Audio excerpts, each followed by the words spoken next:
ছিল পরকীয়ার কারণ ও প্রতিকার। অশ্লীলতা, পরকীয়া হচ্ছে অশ্লীলতা, ফাহেসা। এ ফাহেসা তো জেনা, এর কারণ কি?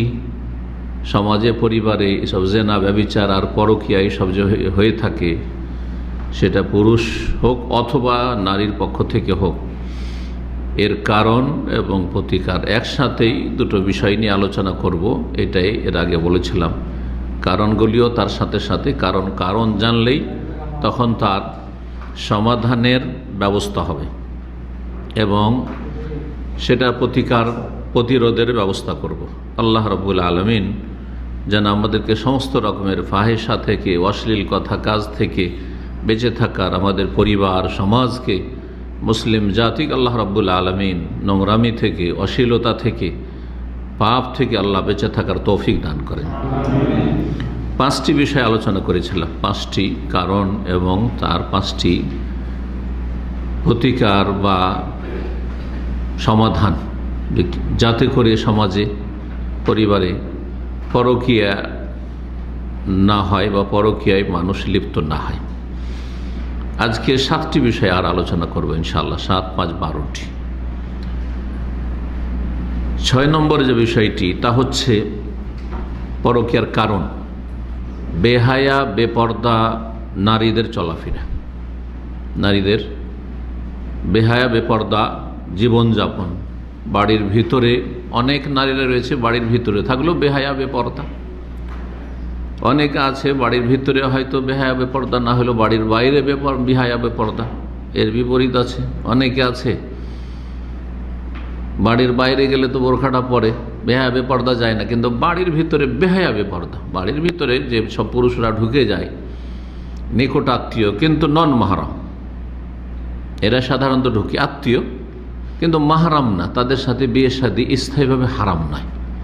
চাচাতো ভাই, কটা পরিবার পাবেন আমাদের সমাজে চাচাতো ভাইরা চাচার বাড়িতে ঢুকে না, হ্যাঁ, আর চাচাতো বোনদের সাথে দেখা সাক্ষাৎ করেন না, মামার বাড়ি থেকে মামাতো বোনদের সাথে কথা বলেন না, খালার বাড়ি থেকে খালাতো বোনরা কথা বলে না, তাদের সাথে গল্প করে না, ফুফাতো বোন, জি, এইভাবে দেবরদের সাথে। দেবর তো অনেক সমাজে, অনেক পরিবারে স্বামীর চাইতে বেশি অধিকার রাখে। এটা হিন্দু সভ্যতা। হিন্দুদের একটি কথায় আছে, শালি না, ওটা তো শালির ক্ষেত্রে রয়েছে, শালির ক্ষেত্রে আর দেবরের ক্ষেত্রেও, দুটোই, এই দুটো সবচেয়ে বড় ফিতনা জেনার জায়গা। অধিকাংশ জেনাগুলি এখানে হয় দেবরের সাথে, আর না হলে দুলা ভাই ভগ্নিপতির সাথে। শালি আধা ঘরওয়ালি, শালিকে অর্ধেক স্ত্রী মনে করে। এটা হিন্দু সভ্যতা। কাফের মুশরিকদের সাথে বসবাসের কারণে মুসলিমরা ওই রকমই হয়ে গেছে। শালির ওপর যেমন একটা অধিকার আছে, হক আছে শ্বশুরের মেয়ে, বরং আরও বেশি স্পষ্ট ভাষায় বলতে হয়, যা শুনেছি এই সব সমাজ, যেই সমাজ ইসলাম সম্পর্কে অজ্ঞ এবং ইসলাম সম্পর্কে উদাসীন, এইসব সমাজে পরিবারে যা ঘটে থাকে, শ্বশুর বাড়ি গেলে স্ত্রীও আছে ওই বাড়িতে, শ্বশুর বাড়িতে স্বামী স্ত্রী দুজনে গেছে, অথবা স্ত্রী আগে থেকে ছিল, হ্যাঁ, মায়ের বাড়ি বাপের বাড়ি আর গেছে, গিয়ে স্ত্রীর সাথে গল্প করবে না ওখানে। তো স্ত্রী তো আমার সাথে যাবে, আমার বাড়িতে তো আছেও। যেই সময়টা শ্বশুর বাড়ি থাকে, সব শালীদের সাথে গল্প করবে। আউযুবিল্লাহ, আউযুবিল্লাহ। কত নোংরা পরিবেশ, কত নোংরা পরিবার, কত নিচে নেমে গেছে আমাদের মুসলিম পরিবারগুলি কাফেরদের মধ্যে। তো এইরকম যদি অবস্থা হয়, আর এর বিপরীত যদি কেউ বলে, তাহলে বলে কট্টরপন্থী, চরমপন্থী, এর ব্যবহার চরিত্র খারাপ, এ মানুষকে বিশ্বাস করে না, সবকে অবিশ্বাস করে। আউযুবিল্লাহ, কত রকমের কথা। জি, তো যে কারণটি বলছিলাম সেটা হচ্ছে বেহায়া বেপর্দা হওয়া। অনেকে বাইরে পর্দা করলেও বাড়ির ভিতরে বেহায়া বেপর্দা, যেমন বললাম এসব নিকট আত্মীয়দের সাথে। জি, এইরকমই বেহায়া বেপর্দা আপনার ক্লাসমেট একই সাথে পড়ে, মেয়েরা যেহেতু সহশিক্ষায় পড়াশোনা করে, মানে এটা আমার বন্ধু, এটা আমার ক্লাসমেট। মেয়ে কোনোদিন ছেলের বন্ধু হয় না, আর ছেলে কোনোদিন মেয়ের বন্ধু হয় না, ভালো করে জানেন। এটা অমুসলিমরাও বলেছে। অমুসলিম যারা বিশেষজ্ঞ তারা বলছে ছেলে মেয়ের সাথে পবিত্রতার সাথে বন্ধুত্ব রাখবে, এটা অসম্ভব কথা। অর্থাৎ জেনা ব্যভিচার থেকে, নোংরামি থেকে বেঁচে থাকবে। আর একজন ছেলে যুবক বলবে যে এটা আমার বান্ধবী, তো একজন মেয়ে বলবে যে এটা আমার বন্ধু। হ্যাঁ, এটা অসম্ভব কথা। তা ছেলের মেয়ের মাঝে যে বন্ধুত্ব হয় সেটা নোংরামির বন্ধুত্ব, কোনো ভালো পবিত্র বন্ধুত্ব হয় না, অসম্ভব কথা এটা। কোন একজন অমুসলিম রাইটারের আমি লেখা পড়েছিলাম, যার নাম মনে নেই, কিন্তু বাস্তব সত্য, পশ্চিমা দেশের কোনো একজন বড় এইরকম বিজ্ঞ ব্যক্তি। হ্যাঁ জি, যারা মানুষের সাইকোলজি বুঝে, জি, মন মানসিকতা বুঝে, এটা সম্ভব।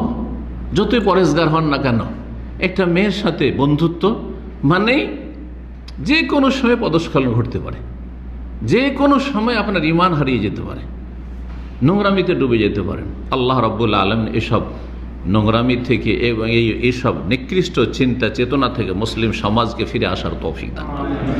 বেহায়া বেপর্দা হওয়াটা হচ্ছে একটি গুরুত্বপূর্ণ কারণ কিসের? পরকীয়ায় লিপ্ত হওয়ার। আল্লাহ রাব্বুল আলামিন কঠোরভাবে নিষেধ করেছেন বেহায়া বেপর্দা হওয়া।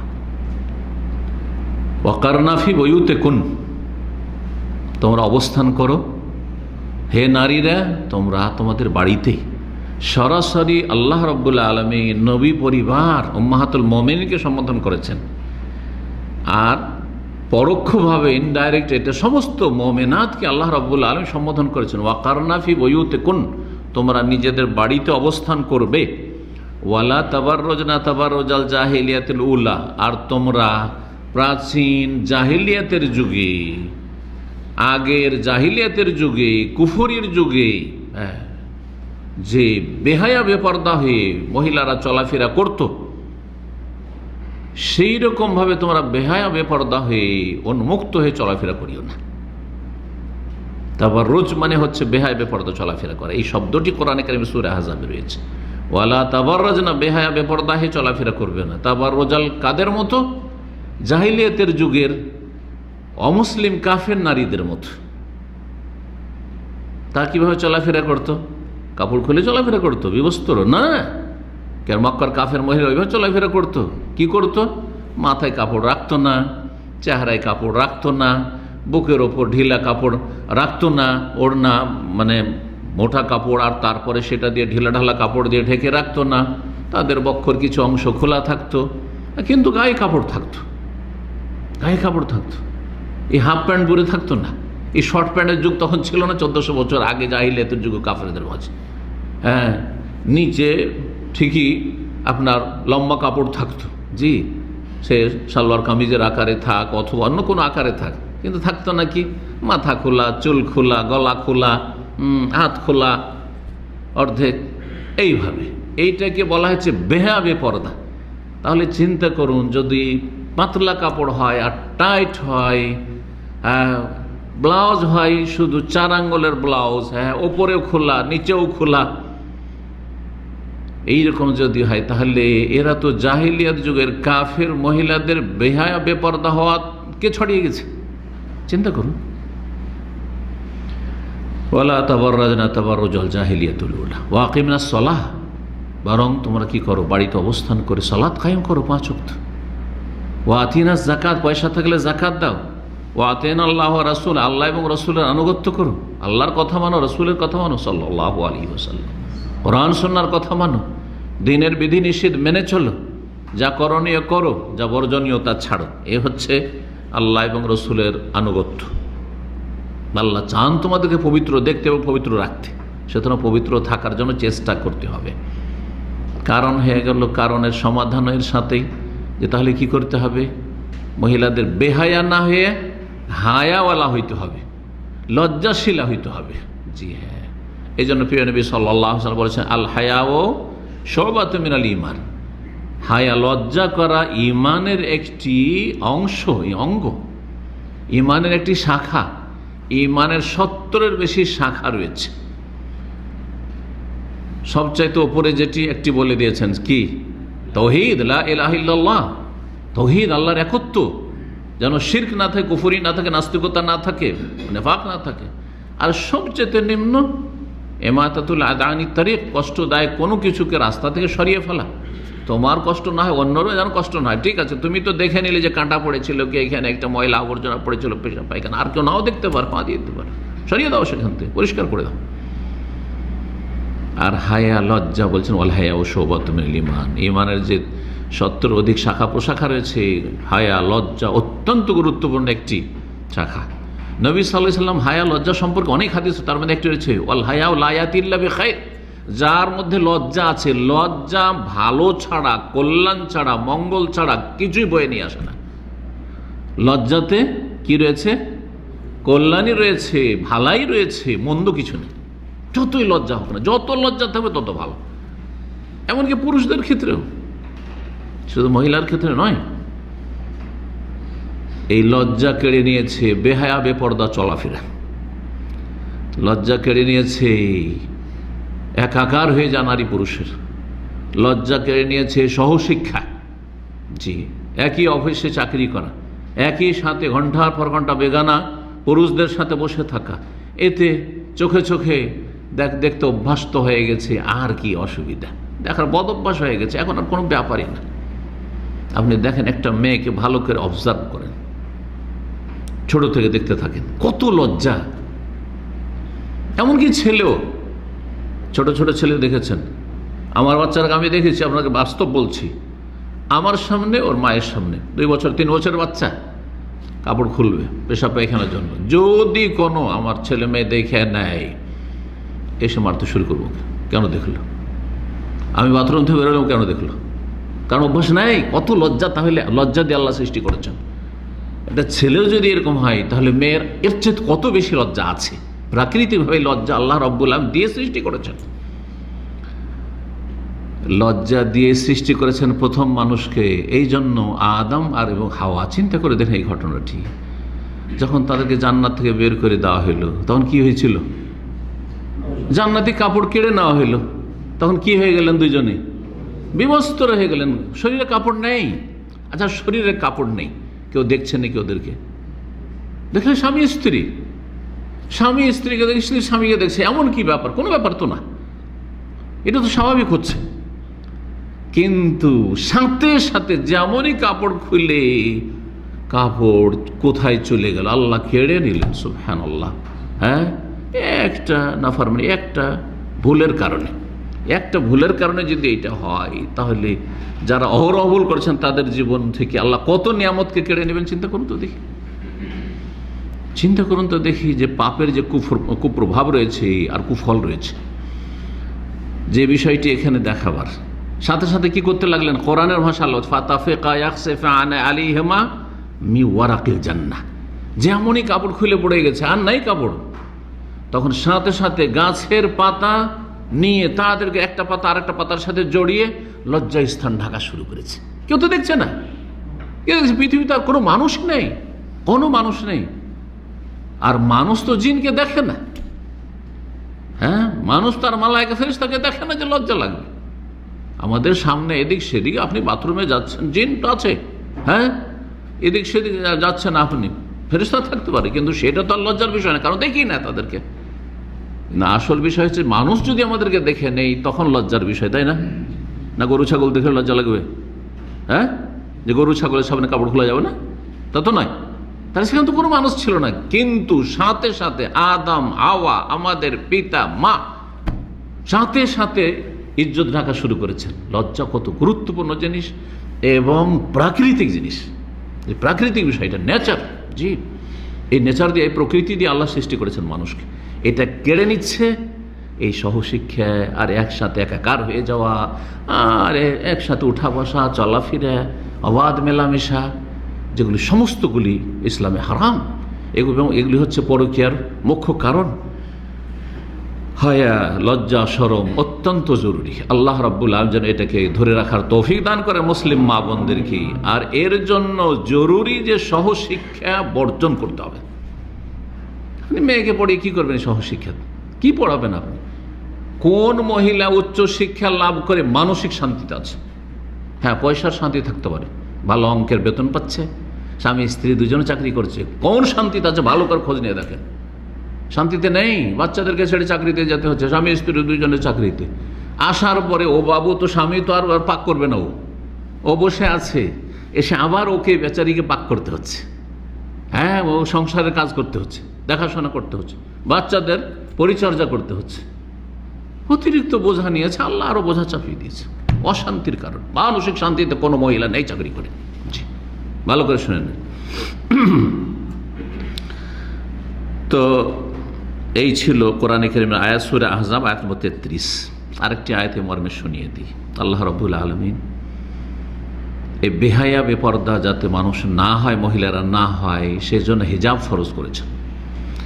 আয়াত নম্বর 59 সূরা আহজাব, আল্লাহ বলছেন, ইয়া আইয়ুহান নবী, হে নবী, কুল লি আজওয়াজ, তোমার সহধর্মিণী স্ত্রীদেরকে বলে দাও, অবানাতকা, তোমার মেয়েদেরকে, কন্যাদেরকে বলে দাও, ওয়া নিসাইল মুমিনিন, এবং মুমিনদের নারীদেরকে, মুমিনদের স্ত্রীদেরকে বলে দাও, মা বোনদেরকে বলে দাও, মুহাজির আনসারদের ঘরে ঘরে যে মেয়ের আছে তাদেরকে বলে দাও। কি বলে দাও? আল্লাহর হুকুম, আল্লাহ বলছেন, বলো এদেরকে শিখাও, ইউদনিনা আলাইহিন্না মিন জালাবিবিহিন্না, তাদের লম্বা চওড়া চাদর যেন গোটা শরীরে লটকিয়ে রাখে, ঝুলিয়ে রাখে।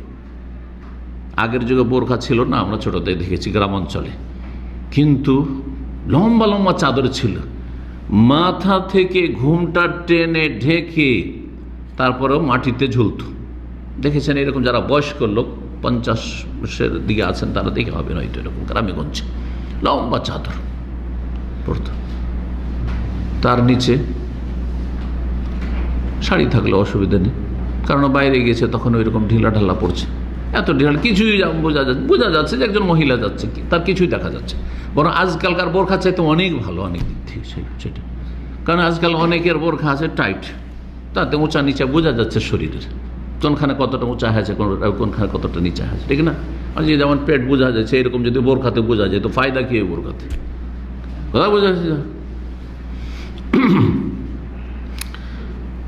ইউদনিনা আলাইহিন্না মিন জালাবিবিহিন, এই আয়াত যখন নাজিল হইল, সাহাবায়ে কেরামগণ বলছেন, তখন তার আগ পর্যন্ত শুধু চেহারা খুলে মহিলারা চলাফেরা করতো, এই না যে মাথা খুলে চলাফেরা করতো। মুসলিম মহিলা শালীনতার সাথে চলাফেরা করতো, শুধু চেহারাটা খোলা থাকতো।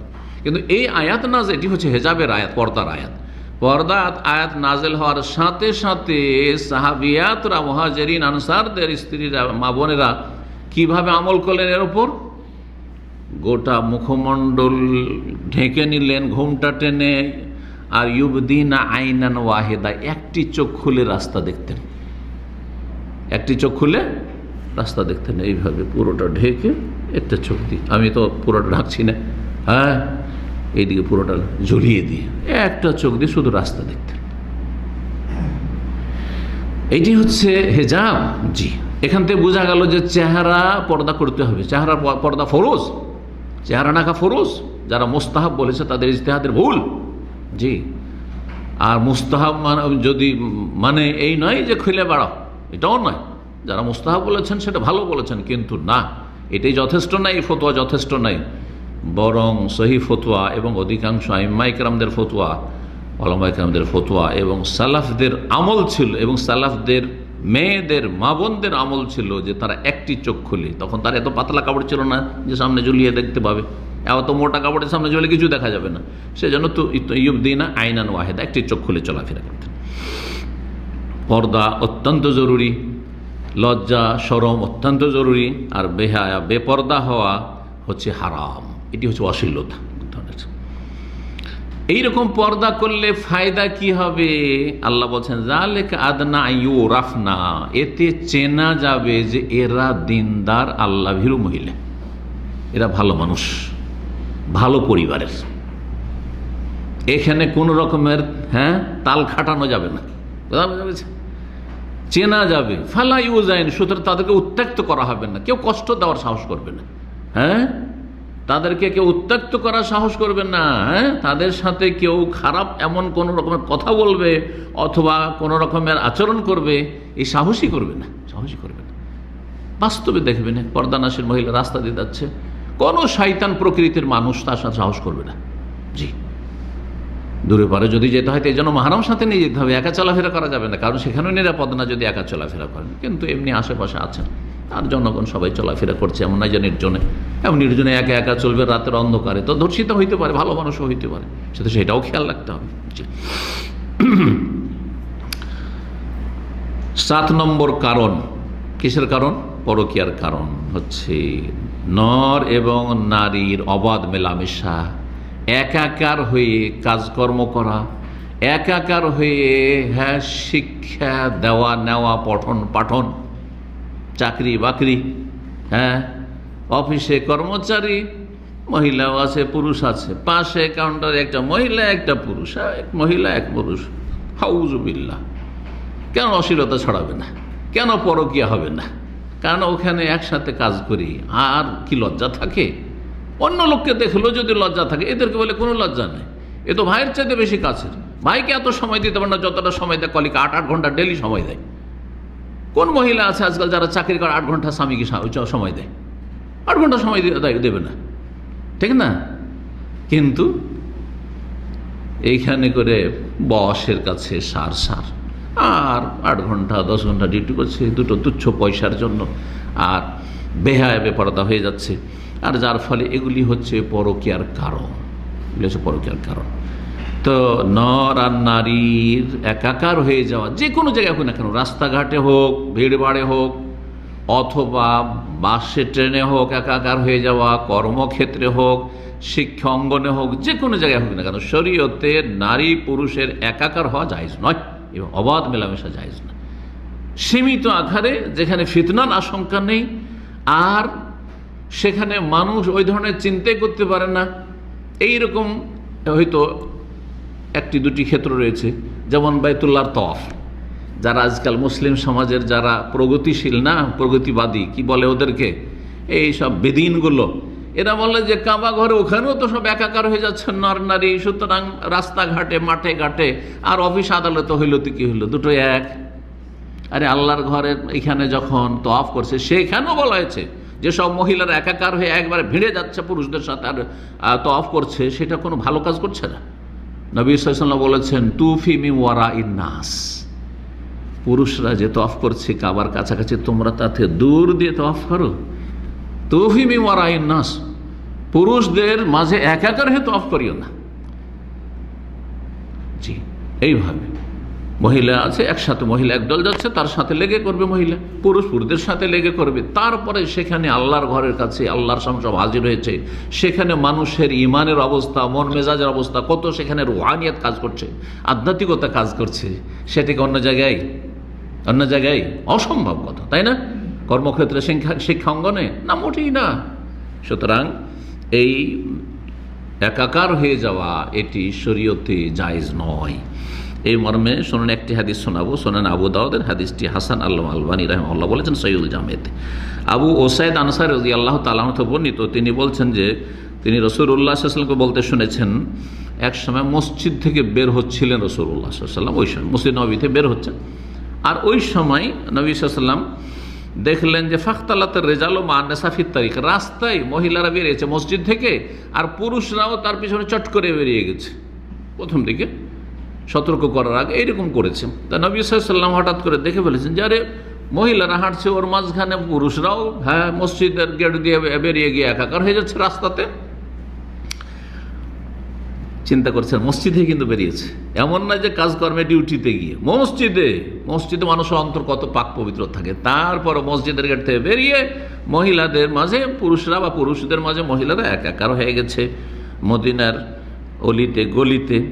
এই দৃশ্য দেখছেন নবী সাল্লাল্লাহু আলাইহি ওয়াসাল্লাম। ফাকালা রাসূলুল্লাহ লিন-নিসায়ে, তখন মহিলাদেরকে বললেন ইস্তাখিরনা, তোমরা একাকার হয়ে যাও না, পুরুষরা যখন বেরিয়ে গেছে তাহলে তোমরা এক সাইডে হয়ে যাও, ইস্তাখিরনা তোমরা পিছনে হয়ে যাও, পিছনে সামনের দিকে নয়, পিছনে হয়ে যাও। জি, ইস্তাখিরনা ফাইন্নাহু লাইসা লাকুন্না আন তাহকুকনা তারিক, হে মহিলারা, হে নারীরা, তোমাদের জন্য এই অধিকার নেই যে তোমরা মধ্য রাস্তা দিয়ে চলাফেরা করবে। রাস্তার মিডিল দিয়ে, মাঝখান দিয়ে চলাফেরা করবে, সদর রাস্তা দিয়ে না, তোমরা সাইড দিয়ে চলাফেরা করো, এই সাইডে হয়ে যাও না এই সাইডে হয়ে যাও, সাইডে হয়ে চলাফেরা করো যে কোনো জায়গায়। আজকাল এমন বুক ফুলিয়ে চলছে মহিলারা যে ভালো পরেশগার মানুষ হলে ওকে রাস্তা ছেড়ে পালাইতে হয়েছে, উদিশা পায় না যে কোন দিকে আমি টান দেবো, হ্যাঁ, সরতে চাই না। অথচ ইসলাম শিখিয়েছে, হ্যাঁ, মুসলিম রমণীদেরকে যে তার ইস্তাখের না, তোমরা এক সাইড হয়ে চলাফেরা করো, পেছনে সাইডে হয়ে যাও, এক সাইডে হয়ে যাও, তোমরা মাঝ রাস্তা দিয়ে চলাফেরা করবে না। কি করবে? আলাইকুন্না বিহাফাতি তোরক, রাস্তার কিনারা কিনারা চলবে, রাস্তার কিনারা কিনারা সাইডে সাইডে তোমরা চলবে মহিলারা। তারপর এই কথা বলাই মহিলারা কি করলেন? ফাকানাতিল মারাতু তালতাসিকু বিল জিদার, এমন সাইড হয়ে চলতেন যে রাস্তার পাশে টাটিগুলো আছে, সেই টাটিগুলো, টাটি বুঝেন তো, হ্যাঁ, আমাদের দেশে খড়ের টাটি হতো, ওইখানে নবী সাল্লাল্লাহু আলাইহি ওয়াসাল্লামের আমলে কিসের হতো? খেজুরের ডাল পাতার, খেজুরের ডাল পাতার। তো সে যে দেয়াল আছে তাতে লেগে যেত, হাত্তা ইন্না সাওবাহা লা ইয়াতাআল্লাকু বিল জিদার মিন লুসুকিহি, এমন ভাবে সেঁটে যেত মহিলারা দেয়ালের সাথে, মানে দেয়াল মানে মাটির দেয়াল নয় আর ইটের দেয়াল নয়, ওগুলো ছিল কিসের? টাটি দেওয়া ছিল, বেড়া দেওয়া ছিল, তার সাথে এমনভাবে লেগে যেত যে কাপড় আটকে যেত, মহিলাদের কাপড় আটকিয়ে যেত, হ্যাঁ, খেজুরের কাঁটায় বা এরকম আটকিয়ে যেত। তাহলে বোঝা গেল যে মহিলাদের জন্য ফিতনার কারণ বা পরকীয়ার কারণ নর আর নারীর মাঝে একটি গুরুত্বপূর্ণ কারণ হচ্ছে কি হয়ে যাওয়া? একাকার হয়ে যাওয়া, অবাধ মেলামেশা। সুতরাং অবাধ মেলামেশা নয়। ঠিক আছে, মহিলারা চাকরি করতে পারে, কিন্তু মহিলারা চাকরি, মহিলা মাদ্রাসায়, মহিলা প্রতিষ্ঠানে, মহিলা কলেজে, গার্লস স্কুলে, আর ছেলেরা চাকরি করে ছেলেদের জায়গায়।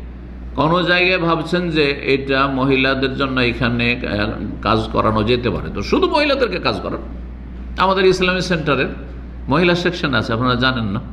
আছে আপনার করনিশে, বিশাল বিল্ডিং, জি, ওখানে আমাদের ইসুফ ভাই শুধু একজন আছেন, উনি শুধু একজন। কি কাজ? ওই যে মহিলাদেরকে নিয়ে আসতে হবে বাড়ি থেকে, আর নিয়ে গিয়ে ছেড়ে দিয়ে আসতে হবে, ব্যাস। আর বাকি সমস্ত মহিলা, ওখানে কোনো পুরুষ লোক নেই। এটা হচ্ছে ইসলামিক তরিকা। যদি চাকরি করতে হয় বা কোথাও কাজ করাতে হয় বা করতে হয় মহিলাদের, তো মহিলারা শুধু মহিলাদের মাঝে কাজ করবে। আল্লাহ রাব্বুল আলামিন যেন হেফাজত করেন মুসলিম জাতি। 8 নম্বর কারণ হচ্ছে বেহাবে পর্দার, বেহাবে পর্দা না, পরকীয়ার 8 নম্বর কারণ হচ্ছে বেশি বেশি এদিক সেদিক তাকানো। তাকাবেন না আপনি এদিক সেদিক, এদিক সেদিক তাকাবেন না আপনি। রাস্তা দিয়ে যাচ্ছেন, যেখানে চলছেন আপনি দৃষ্টিনত করে থাকবেন। আর তারপরও অনিচ্ছাকৃত হঠাৎ করে যদি কোনো মহিলার উপর নজর পড়ে যায়, সমাধান, পরকীয়া থেকে বাঁচার একটি সমাধান, কোনো একটি মহিলার উপর নজর পড়ে গেল আর দেখতে খুব চমৎকার লেগে গেল, চমৎকার লেগে গেল। অনেক সময় শয়তান, ওই মহিলা ভালো না হইলেও অনেক সময় শয়তান অন্তরে দিয়ে দিতে পারে। কারণ অনেকে প্রেমে পড়েছে, দেখা যাচ্ছে যে মহিলা তো সুন্দরী না, তারপরে কি করে এর প্রেমে পড়েছে, তাই না? এই জন্য বলা যাবে না যে সুন্দরী হইলেই যে এই ফেতনায় লিপ্ত হবে, পরে লিপ্ত, এমন কথা নাই। বা ছেলেটা সুন্দর বলেই যে তার প্রেমে পড়েছে, পরকে লিপ্ত হচ্ছে, এমন কথা নেই। অনেক সময় দেখতে একেবারে কুৎসিত ছেলে আর একেবারে খাটো, দেখতে কোনো জাতেরই না, তারপর ওর প্রেমে পাগল এক সুন্দরী মেয়ে। হচ্ছে না? হচ্ছে না? কারণ এই নজর খারাপ হয়ে গেছে, হৃদয় খারাপ হয়েছে, কলব খারাপ হয়েছে, তারপরে নজর খারাপ হয়ে গেছে, অন্তরও খারাপ আর চোখও খারাপ, যার ফলে কালো আর সাদা আর ভালো আর মন্দ, হালাল আর হারাম কোনো কিছু আর দেখেন না, সে কোনো কিছু দেখে না, ও ছাড়া আর বাঁচবে না, ও ছাড়া আর বাঁচবে না, এইরকম পরিস্থিতি তৈরি হয়ে যায়, প্রেমের রোগ যেটি। তো এই জন্য ইসলামের সমাধান হচ্ছে, যদি কোনো মেয়েকে দেখে, কোনো মহিলাকে দেখে আপনাকে সুন্দরী লেগে যায়, হ্যাঁ, আর মনে বসে যায়, অনেক সময় হয় কি পালপিটেশন হইতে থাকে, এত সুন্দরী, যদি মেয়েটাকে পেতাম, একবার কাছে পেতাম। হ্যাঁ, বিবাহর মাধ্যমে অনেকে চায়, আর অনেকে আল্লাহর ভয় কম, সে যে কোনো, হ্যাঁ, যে কোনো উপায় হোক না কেন। এইরকম যদি শয়তান অন্তরে ওয়াসওয়াসা কুমন্ত্রণা দিয়ে দেয়, হতে পারে কুমন্ত্রণা, হতে পারে কুমন্ত্রণা, বিয়ের বাহানাতে অনেকে কিছুদিন আমোদ ফুর্তি করে নিচ্ছে। আমাদের দিনী ভাইরা বা দিনী বোনেরা এরকম করছে, কথা বুঝতে পারছেন? স্ত্রী আছে অথবা বিয়ে করবে না আসলে, কিন্তু বিয়ের বাহানা দিয়ে ওর সাথে কিছুদিন আমোদ ফুর্তি করে নিল, আর করে নেওয়ার পরে তুই কি আর মুই কি, তারপর আর হইল না কিছুদিন ব্যাস নাজায়েজ হারাম আমোদ ফুর্তি করে নিল। এটা কি জন্য হয়েছে? ও দেখতে মজা লেগেছে, দেখতে চমৎকার লেগেছে, তখন অন্তরটা ওইদিকে ঝুঁকে গেছে, অন্তর তখন রুগী হয়ে গেছে, আর চোখ তখন ওইদিকে তাকাতে থেকেছে, আর শুধু ওই ধান্দা করতে থেকেছে। এর জন্য সমাধান হচ্ছে, সমাধান শোনেন, যদি কোনো মহিলাকে দেখে সুন্দরী লেগে যায় তাহলে তাড়াতাড়ি করে আপনি বাড়ি আসুন যদি বিবাহিত হন, আর আসার পরে আপনি আপনার শারীরিক চাহিদা পূরণ করে নেন। তাহলে অন্তরে যে শয়তান বাসা বেঁধে দিয়েছিল, কিছুটা কুমন্ত্রণা দিয়ে দিয়েছিল, সেটা কেটে যাবে, কারণ আপনার শরীরের যেটা তৃপ্তি, সেই তৃপ্তিটা হয়ে যাবে। ব্যাস, এটি নবী সাল্লাল্লাহু আলাইহি সাল্লামের চিকিৎসা, যেমন তেমন বিষয় নয়। এবং দেখবেন, কারণ মানুষের হইতে পারে এরকম, সাথে সাথে আপনি এসে সহবাস করেন, সব শেষ হয়ে যাবে। বিনোদন করেন স্ত্রীর সাথে, যেটা ভাবছিলেন যে ওখানে সব তো আছে, এখানে আপনার ঘরেই তো আছে, যা আপনার মনে চাচ্ছে সেটা পুরোটা এখানে করেন। আপনার জন্য আল্লাহ জায়েজ করেছেন মাথা থেকে পা পর্যন্ত। আল্লাহু আকবার। এই জন্য নবী সাল্লাল্লাহু আলাইহি সাল্লামের এই মর্মে বেশ কিছু হাদিস আছে, দুটি হাদিস শোনা। ইন্নাল মারআতা তুকবেলু ফি সূরাতি শায়তান, সহিহ মুসলিমের হাদিস। মহিলা যখন আসে সামনে কোনো পুরুষের, তখন শয়তানের সুরত ধরে আসে। তার মানে না যে মহিলাদের মানহানি করে দিলেন, তার মানে শয়তান তাকে সাজিয়ে সাজিয়ে পেশ করে। ও যায়্যানা লাহুমুশ শায়তানু আমাল, শয়তান চমৎকৃত করে পেশ করে। স্ত্রীকে দেখতে ভালো লাগে না, কিন্তু পরের স্ত্রীকে দেখতে ভালো লাগে। কথা বোঝা গেছে? যেটা সবসময় পাচ্ছেন সেটা কিন্তু ভালো লাগবে না। এটা হচ্ছে বদস্বভাব মানব জাতির। ইল্লা মাশাআল্লাহ, ইল্লা মান রাহিমাল্লাহ, আল্লাহ যদি কারো খাস রহমত করে সেটা আলাদা কথা।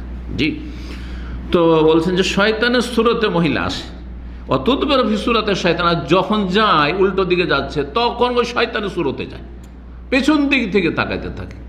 এসব বোরখা পরে, এই যে অনেক মহিলারা আছে বোরখা পরে অহরহ বাজারে শুধু যাওয়া, ডেইলি বাজারে যেতে হবে, ডেইলি শপিং করতে হবে, ওকে যেতেই হবে স্বামীর সাথে, অথবা এমনি যেতে হবে, একা একা যেতে হবে। বড় ফিতনা এগুলো।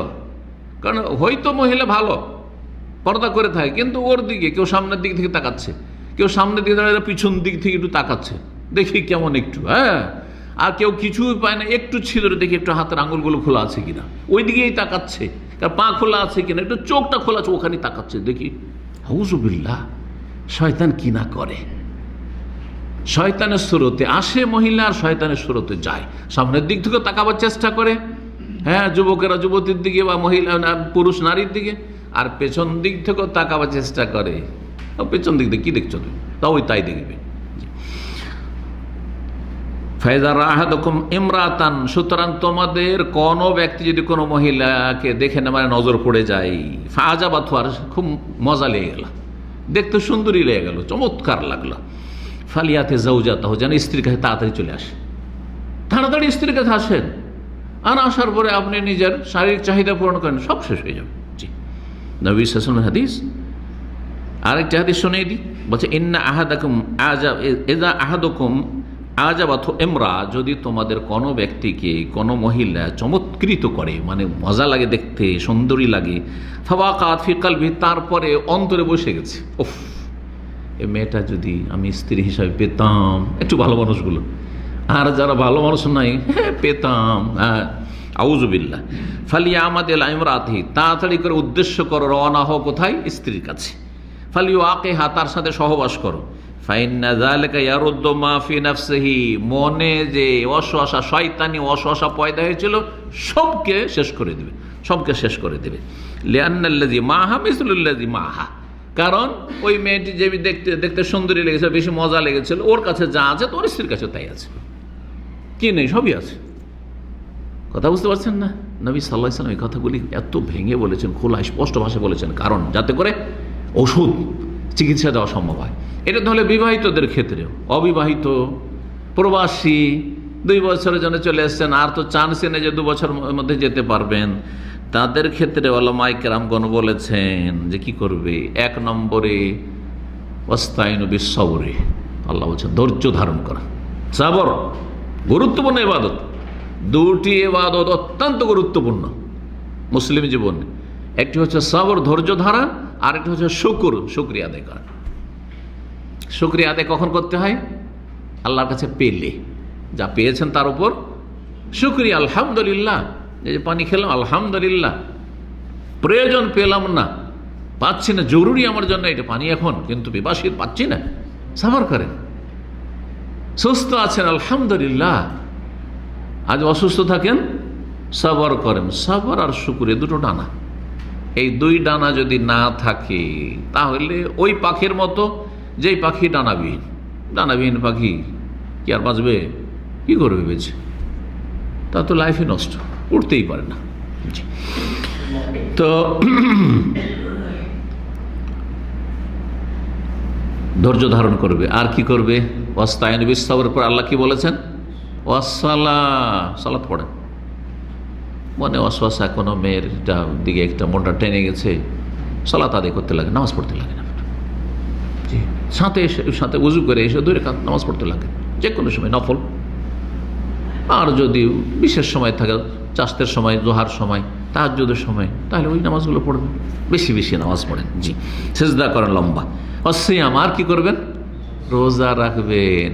অমাল্লাম ইয়াস্তাতে, কেউ যদি বিয়ে না করতে পারে অথবা স্ত্রীর সাথে না রাখতে পারে আর যৌন চাহিদা তাকে পেরেশান করছে, কষ্ট দিচ্ছে, তাহলে ফালাইহি বিস-সাওম, সে রোজা রাখবে, সিয়াম পালন করবে। এই কাজগুলি করতে হবে। 9 নম্বর, পরকীয়ার কারণ এবং তার প্রতিকার। সেটা হচ্ছে, কারণ হচ্ছে যেখানে নারী ফিতনা সেখানে যাতায়াত করা বা অবস্থান করা, যেখানে নারীদের সমাগম বা ফিতনা সম্ভাবনা রয়েছে, সেখানে যে যাতায়াত করবে ও আছাড় খেয়ে পড়বে। কেন যাবেন আপনি ওই রকম জায়গায়? ফিতনার জায়গাকে বর্জন করবে, ফিতনার জায়গা যথাসাধ্য দূরে থাকবে। এখন আপনি একটা চাকরি পেয়েছেন, আর সেই চাকরি একটা মহিলার পাশে বসে বসে চাকরি করতে 8 ঘন্টা, যে বেতন তো ভালো, লোভ সামলাইতে পারলেন না, পদস্খলন ঘটবে না? আমাকে অনেকে জিজ্ঞাসা করেছে, মাসলা বলি। হ্যাঁ, কারণ এইসব না বললে, এইসব যে ফিতনা, ভালো থাকার চেষ্টা করেও ভালো থাকতে পারে না। নামাজি বলছে, সাহেব কি করবো, এমন জায়গায় আমার ডিউটি দিয়েছে যেখানে মহিলার পাশে বসে ডিউটি করতে হয়। জি, তো এখন আমি যথাসাধ্য আমার নজরকে বাঁচিয়ে রাখি, তারপরেও আমার কাপড় খারাপ হয়ে যায়। মানে কি হয়? মজি বেরোতে থাকি। একজন যুবক, একজন পুরুষ একটা মহিলার পাশে বসলে হবে, এটা হবে, ইচ্ছা করেন আর না করেন হবে। 1-2 ঘন্টা বসে থাকেন, দেখেন কি অবস্থাটা হবে। এমনিতে কাপড় আপনার রস্তে আছে, মজি বেরোতে আছে। ধীরে ধীরে ইমান দুর্বল হবে না, আমল নষ্ট হবে না, আপনার শুধু কাপড় নষ্ট হবে, আপনার কলম নষ্ট, আপনার আমল নষ্ট, আপনার চোখ নষ্ট, সব রোগা হয়ে যাবে। জি, এসব মশলা মশাইল মানুষ জিজ্ঞেস করে, যারা আল্লাহকে ভয় করে, কি করবো আমি এখন? যাবেন না চাকরি করতে ওখানে, আল্লাহকে ভয় করেন, রুজির বহু জায়গা রয়েছে। জি, যেখানে নারী ফিতনা রয়েছে সেখানে যাওয়া হচ্ছে পরকীয়ার কারণ, আর সমাধান হচ্ছে, প্রতিকার হচ্ছে যে যেখানে ফিতনার সমারোহ সেখানে যাবেন না, আপনি যাবেন না সেখানে। চিন্তা করুন ইউসুফ আলাইহিস সালামের ঘটনা। ইউসুফ আলাইহিস সালাম যখন সেই আজিজে মিসর, সেই রাজার বাড়িতে, কি তিনি চাকর, তাই না? চাকর, কিন্তু এত সুন্দর চাকর দেখে রাজার স্ত্রী রানী কি হয়েছে? পাগল হয়ে গেছে, তার প্রেমে পাগল হয়ে গেছে। এখন না, আমাকে পেতেই হবে, যেইভাবে হোক না কেন পেতেই হবে। ওই সময় যখন তাকে প্রলোভন দিল সেই মহিলা, কি বলেছিলেন তিনি? সেই মহিলা যেমন তেমন নয়, সাধারণ কোনো মহিলা নয়, একজন রানী। তাকে যদি কেউ দেখেও নেই, কোনো চাকর নকর, মুখ খুললে জবান কেটে নিতে পারবে, কারণ ক্ষমতা আছে হাতে, ঠিক না? প্রভাবশালী মহিলা, রাজার স্ত্রী। 2 নম্বর, নির্জনে কেউ নাই সেখানে। ইউসুফ আলাইহিস সালাম জানছেন যে এর ডাকে যদি সাড়া দিই কেউ কিচ্ছু বলতে পারবে না, আমাকে কিছুই বলতে পারবে না। তো নির্জনে আবার কেউ নাই এখানে,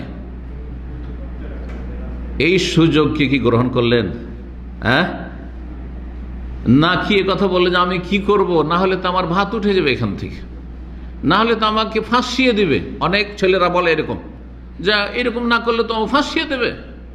হ্যাঁ, আমি তার বাড়িতে চাকরি করি, কি থেকে কিসে ফাঁসিয়ে দেবে। এই চিন্তা তো করেন ইউসুফ আলাইহিস সালাম।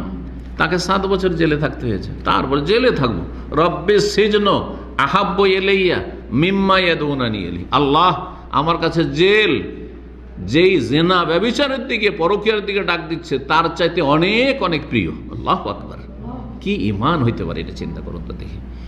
যখন তাকে বলা হচ্ছে হাই তালাক, আরে এসো, তখন তিনি বলছেন মাযাল্লাহ মাযাল্লাহ। আমি আয়াতটা মাঝে মাঝে স্মরণ করি ঈমানটাকে তাজা করার জন্য। আপনাদেরকে বলছি, পরীক্ষিত যখনই দেখবেন যে ঈমানের দুর্বলতা আসছে, যে কোনো দুর্বলতা, এই নয় যে অশ্লীলতা, এমনিও ধরেন মাযাল্লাহ, আল্লাহর পানাহ। মাযাল্লাহ মানে আল্লাহর কাছে আশ্রয় চাই, আল্লাহর পানাহ মানে আল্লাহর কাছে আশ্রয় চাইছি। ইন্নাহু রব্বি আহসানা মাসওয়াই, সে আল্লাহ আমার রব, যিনি আমাকে কত ভালো অবস্থান দিয়েছেন। ইন্নাহু রব্বি আহসানা মাসওয়াই, এই আয়াতটি আমি বারবার করে গভীরভাবে তাদাব্বর করি। অর্থ শুধু বোঝা নয়, অর্থ তো আলহামদুলিল্লাহ বুঝি, অনেক আগে থেকে ছাত্র জীবন থেকে বুঝি। অর্থ বোঝার সাথে তফসির বোঝা, তারপর এটা নিয়ে তাদাব্বর করা, ফালা ইয়াতাদাব্বারুনাল কোরআন নিয়ে গৌর করা, ফিকির করা। গত সপ্তাহে বলছিলাম যে জিকিরের সাথে ফিকির, গভীরভাবে চিন্তাশীল হওয়া। চিন্তাশীল হওয়া কি চিন্তা? আমি যদি আমার কথা চিন্তা করি, আল্লাহ রাব্বু যে অবস্থানে আমাকে নিয়ে এসেছেন, চিন্তা করুন। হ্যাঁ, আমাকে এবং আমার ছেলে মেয়েকে, আমার পরিবার, আলহামদুলিল্লাহ আল্লাহ এখানে পড়াশোনা ছেলে মেয়েদের পড়িয়ে নেওয়ার সুযোগ দিয়েছেন। আমি যখনই ঈমানের দুর্বলতা আসবে বা কোনো একটা গুনার কথা শয়তান ওয়াসওয়াসা দিবে, আমি কোথায় ছিলাম ছাত্র জীবনে, কত কষ্ট করে পড়াশোনা করেছি, কোন পল্লী গ্রামে ছিলাম, মাদ্রাসা হেঁটে গেছি, আধা ঘন্টা 40 মিনিট পায়ে হেঁটে গেছি, কাদায় পানিতে, জি হাঁটু পর্যন্ত মাঝে মাঝে ডুবেছে, জি বর্ষাকালে 4 মাস 5 মাস এভাবে হেঁটেছি, কাদাতে পা ডুবিয়ে পায়ে ঘা হয়ে গেছে। মাযাল্লাহ, তখন আমি স্মরণ করি যে আল্লাহ আমার হেফাজত করুন। ইন্নাহু রব্বি, যে রব আমাকে কোথায় কোন পল্লীগ্রাম থেকে উঠে আজকে সৌদি আরব নিয়ে এসছেন, যে কোনো সময় ওরা করতে পারছি, কত হজ করলাম আলহামদুলিল্লাহ, আর কত দিনের কাজ করলাম, এত আলহামদুলিল্লাহ উচ্চশিক্ষা আল্লাহ হাসিলের তৌফিক দিলেন। এই যে নিয়ামতগুলি কোথা থেকে আল্লাহ নিয়ে এসে কোন জায়গায় দাঁড় করেছেন, যদি এই নিয়ামতগুলি যদি হাড়ে হাড়ে অনুভব করি, তো গুনার দিকে মনটা যাবে না নেকির দিকে যাবে? যে আল্লাহর শুকরিয়া আদায় করার জন্য আরও অগ্রগামী হইতে হবে। এই কথাটি বলছি যে আপনাদের প্রত্যেককে আল্লাহ কোথায় ছিলেন, এক গরিবের ছেলে, অসহায়, কেউ ইয়েতিম, কেউ একেবারে কিছুই ছিল না, একটা পয়সাও ছিল না, ঋণ ধার করে কর্জা করে আপনি বিদেশে এসেছেন, আল্লাহ কত টাকা পয়সা দিয়েছেন। আজকে আপনি নেকির কাজ করা ভুলে গেছেন, আপনার বোনদেরকে ভুলে গেছেন, খালা ফুফুকে ভুলে গেছেন, মা বাপকে কেউ ভুলে গেছেন, আত্মীয় স্বজনদের সামনে অহংকার করা শুরু করেছেন। ইন্নাহু রব্বি, সেই রব আহসান, কত ভালো অবস্থান দিয়েছেন আপনাকে। 3টা পয়সার মালিক ছিল, পকেটে 3টা পয়সা ছিল না এক সময়। ইন্নাহু রব্বি আহসানা মাসওয়াই ইন্নাহু লা ইফলিহু যালিমুন। যদি এই নিয়ামতের শুকরিয়া না আদায় করো, তাহলে জালেম কোনোদিন সফল হয় না, জালেম কোনোদিন সফল হয় না। ইউসুফ আলাইহিস সালাম হাড়ে হাড়ে অনুভব করছেন, যে অনুভূতির কথা বলছিলাম, যে অনুভূতি আমি নিয়ে আসার চেষ্টা করি এই কোরআনের আয়াত নিয়ে তাদাব্বর করে, যে তিনি স্মরণ করেছেন আমার ভাইয়েরা কীভাবে আমাকে মারধর করেছিল নিয়ে এসে, আমার বাপকে ধোকা দিয়ে নিয়ে আসলো, হ্যাঁ যে সাথে নিয়ে যাব আর খুব আদর স্নেহ করবো, কত মারধর করলো, আর তারপরে কুয়াতে ফেলে দিল, বললো, আর ভাবলো যে আমি তো মরেই গেছি, আর সেই কুয়া থেকে আল্লাহ উঠালেন, আবার উঠালেন তো বাজারে গিয়ে আবার গোলাম হয়ে বিক্রি হয়ে গেলাম, গোলাম, আর সেখান থেকে গোলাম হইলাম, তো গোলাম হইতে হইতে এসে রাজার বাড়িতে হয়ে গেলাম। রাজার বাড়িতে কে থাকতে পায়? আল্লাহ রাজার বাড়িতে, কূপ থেকে উঠে রাজার বাড়িতে পৌঁছে দিলেন। সুবহানাল্লাহ, মাযাল্লাহ, ইন্নাহু রব্বি আহসানা মাসওয়াই। আর আমি গুনাহ করব?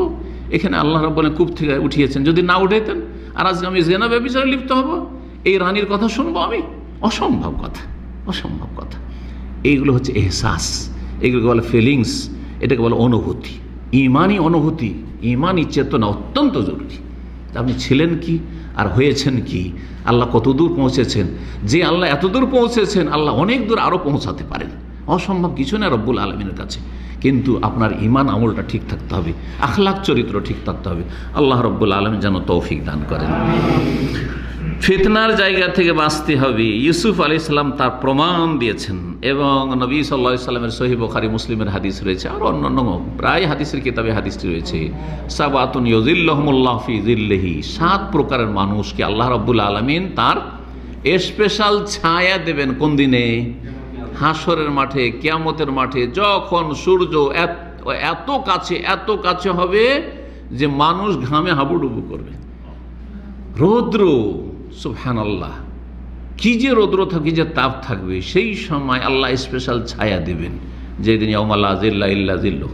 7 প্রকার মধ্যে 1 প্রকার হচ্ছে ওয়ারাজুলুন দাআতহু ইমরাআতুন, একজন মহিলা তাকে প্রলোভন দিচ্ছে যে আসো, হ্যাঁ, ইশারা ইঙ্গিত করছে।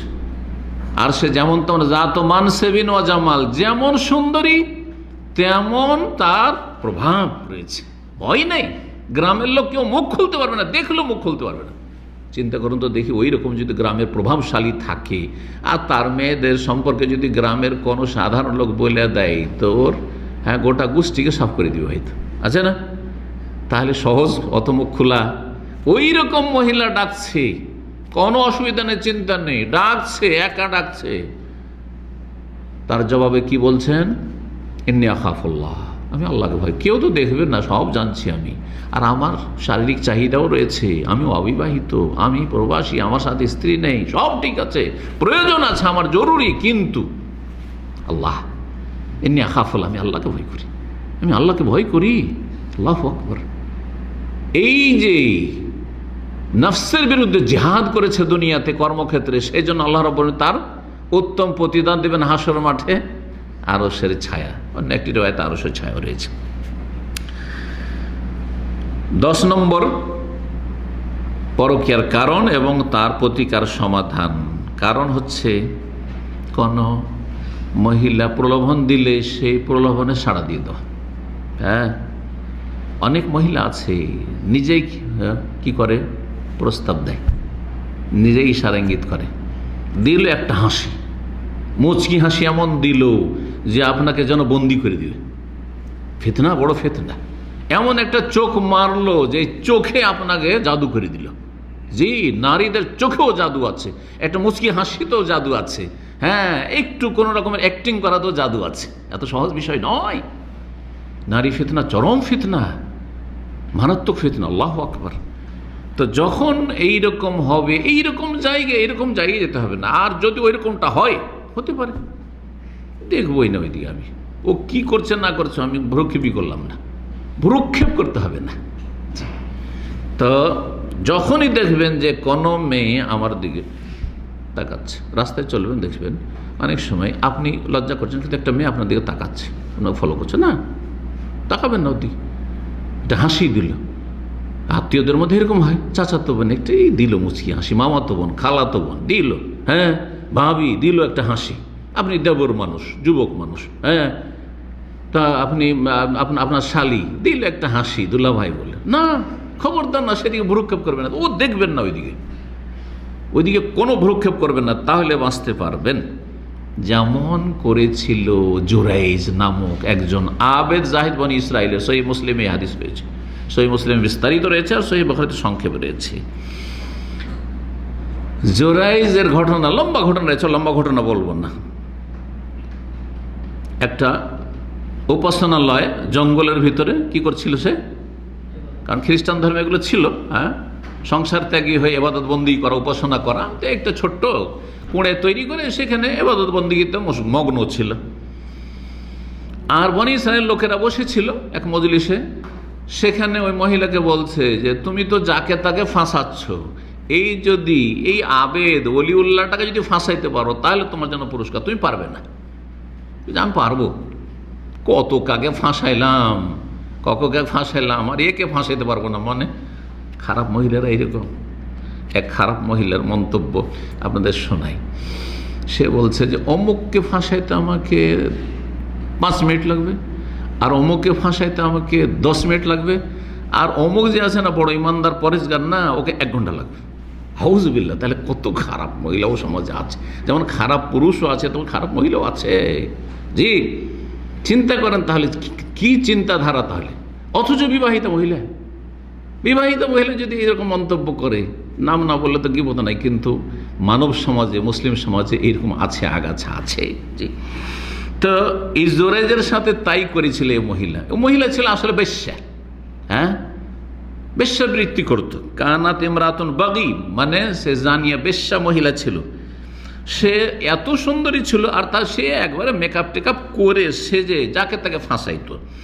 তো বনি ইসরাইলকে বলল, ইনসে তোমরা যদি চাও তো লাফতেনান্না হাজাল আবেদ আর জাহেদ, এই যে আবেদ আর জাহেদ ওলিউল্লাহ না, এগো আমি ফাঁসিয়ে দেবো, ফিতনায় ফেলে দেবো, আমার জালে ফাঁসিয়ে দেবো একে। তো তুমি পারবে না? বলছে হ্যাঁ পারবো। তো বলো না, পারবো। গেল তার রাজাতুল্লাহ, এদিকে এবাদত বন্দি করছে, আর ও মহিলা গিয়ে একবার এদিক থেকে একবার ওই দিক থেকে একবার ওই দিক থেকে মানে প্রলোভন দিচ্ছে। নারীদের যেসব অ্যাক্টিং থাকে, সব চরিত্রহীনাদের, ওই সব করছে। কিন্তু জোরাইজ ফালাম ইয়ালতাফিত ইলাইহা, সহিহ মুসলিমের হাদিস, একেবারে ওইদিকে ঘুরেও দেখলেন একবার, যে দেখি মেয়েটা কে বারবার একবার এই দিক থেকে ওই দিক থেকে ওই দিক থেকে এরকম করছে। হ্যাঁ, কত রকমের ইশারা ইঙ্গিত আর অ্যাক্টিং করছে। হ্যাঁ, তো দেখি একটু না দেখি একটু করলে ফেঁসে যেতে পারেন, ও দেখতেই যাবেন না ওইদিকে।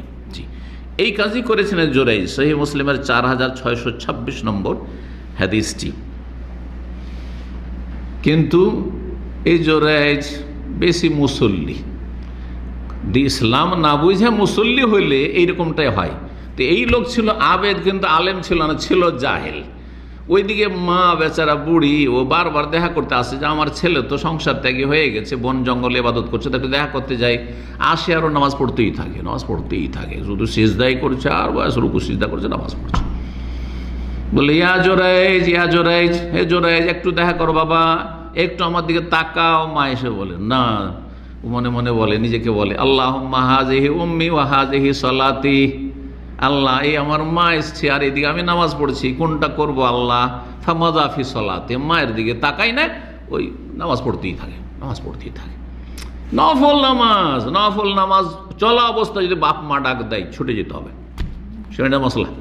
নফল সালাত আদায় করছেন, যদি স্বামী ডাক দেয় স্ত্রীকে ছুটে যেতে হবে। নফল সালাত আদায় করছেন, বাপ ডাক দিচ্ছে ছেলে মেয়েদেরকে, প্রয়োজন আছে, সাথে সাথে ছেড়ে দিয়ে চলে যেতে হবে, এটা নফল সালাত। আর ওইটা ডাকে সাড়া দেওয়াটা ফরজ। কথা বোঝা গেছে? হ্যাঁ, ফরজ সালাত হলে কমপ্লিট করে যেতে হবে, ভাঙা যাবে না। তো ছিল যেহেতু জাহেল আবেদ, দিনের জ্ঞান ছিল না, বলছে আল্লাহ মার কথা শুনবো, পরে দেখা যাবে, পরে দেখা করবো, কিন্তু আমি নামাজ ছাড়ছি না। 3 দিন এসছে বেচারি, ছেলের সাথে একটু ছেলের মুখটা দেখবো, একটু কথা বলবো, একটু আদর করবো না, ও কথা কেন বলবে? ও যায়, কথা বলেনি, মনটা খুব খারাপ। 3 দিন আসলাম, কষ্ট করে হেঁটে আসলাম এই জঙ্গলে দেখা করতে, ছেলের সাথে কথাই বললো না, আমার ছেলে একটা কথা বললো না। আল্লাহ তুমি আমার ছেলেকে অতক্ষণ মরণ দিও না যতক্ষণ সে বেশ্যার মুখ না দেখে। বদ্ধ দিল, মায়ের বদ্ধ লেগে গেল, এই বেশ্যার মুখ দেখল, পারলো না বেশ্যা ফাঁসাইতে তো পারলো না, কিন্তু অপবাদ দিয়ে দিল। যখন পারলো না ও জোরাইজ আবেদকে, তখন গেল ওইদিকে রাখাল ছাগল টাগল চড়াচ্ছে বা গবাদি পশু চড়াচ্ছে, ও রাখালের সাথে জেনা করিয়ে দিল। আর জেনা করিয়ে সে গর্ভবতী হয়ে গেল। বাচ্চা যখন হলো তখন ও মহিলাকে গ্রামের লোকেরা দোলাই, কোত্থেকে বাচ্চা নিয়ে আসলি? তো যে জানো না এই বাচ্চা ওই যে মুসল্লি, ওই যে ওলিউল্লাহ ইবাদতবন্দি করছে, ওর বাচ্চা এইটি দিল, ফাঁসিয়ে দিল ওকে। আল্লাহু আকবার, ফাঁসিয়ে দিল রাখালের বাচ্চা। নবী সাল্লাল্লাহু আলাইহি ওয়াসাল্লাম বলেছেন লাম ইয়াতাকাল্লাম ফিল মাহদি ইল্লা সালাসা, মায়ের কোলে দুধ পান করা সন্তান কোনোদিন কথা বলেনি একমাত্র 3 সন্তান ছাড়া। তার মধ্যে একটি হচ্ছে এই জোরাইজের সাথে এই ছেলে কথা বলেছিল। জোরাইজ খুব মার খেল। গ্রামের লোক যখন জানতে পারলো যে আরে মুসল্লিগিরি দেখাচ্ছে সেখানে, আর বন জঙ্গলে তুই সংসার ত্যাগী ইবাদত বন্দেগীতে 24 ঘন্টা লেগে আছে, আর না করেছিস তুই, এমন মারি দিল, রক্তাক্ত করে দিল। হ্যাঁ, ফাজারাবু হাত্তা আদমাউহু, রক্তাক্ত করে দিল। কথা শুনে না। আরে শোনেন, আপনারা শোনো না, শুনবো না।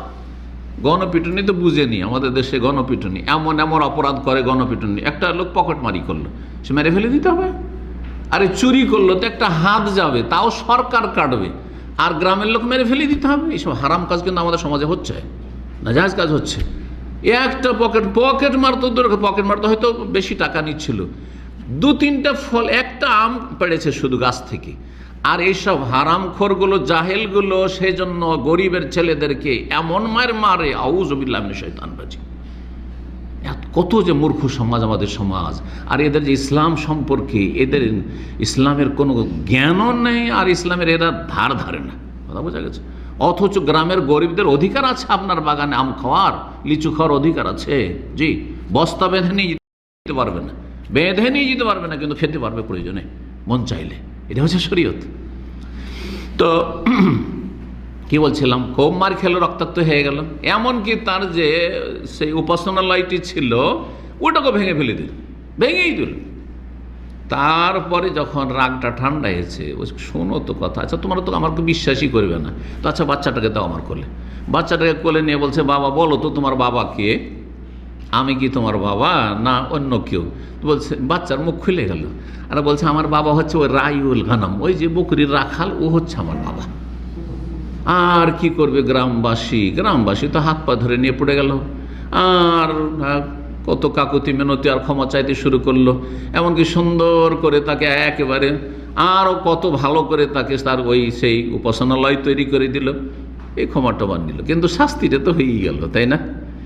কেন? ওই যে মায়ের কথা শুনল না, সেই জন্য। বুঝতে পেরেছেন মায়ের গুরুত্ব আর বাবার গুরুত্ব?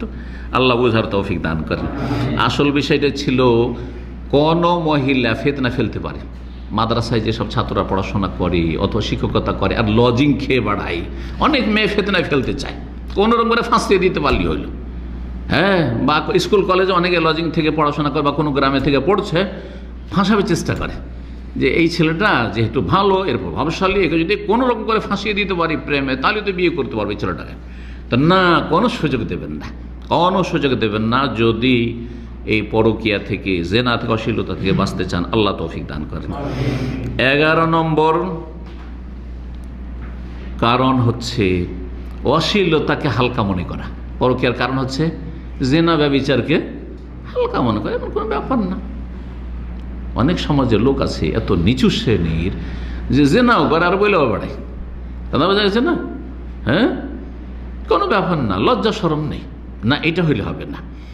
বরং অশ্লীলতা, জেনা যে চরম অপরাধ, এই অপরাধটিকে জানতে হবে যে এটা হচ্ছে মারাত্মক অপরাধ।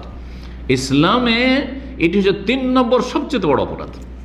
সবচেয়ে বড় অপরাধ হচ্ছে শিরক, কুফর, আর তারপরে হচ্ছে খুন করা, আর তারপরে হচ্ছে জেনা ব্যভিচার। সূরা ফুরকানে আল্লাহ রাব্বুল একটি আয়াতে স্পষ্ট করেছে, ওয়াল্লাযীনা লা ইয়াদউনা মা আল্লাহি ইলাহান আখারা ওয়া লা ইয়াকতুলুনা আন-নাফসাল্লাতী হারামাল্লাহু ইল্লা বিল হক ওয়া লা ইয়াজনুন। 3 নম্বর ওয়া লা ইয়াজনুন। মুমিন রহমানের বান্দা কোনদিন জেনাকারী হইতে পারে না।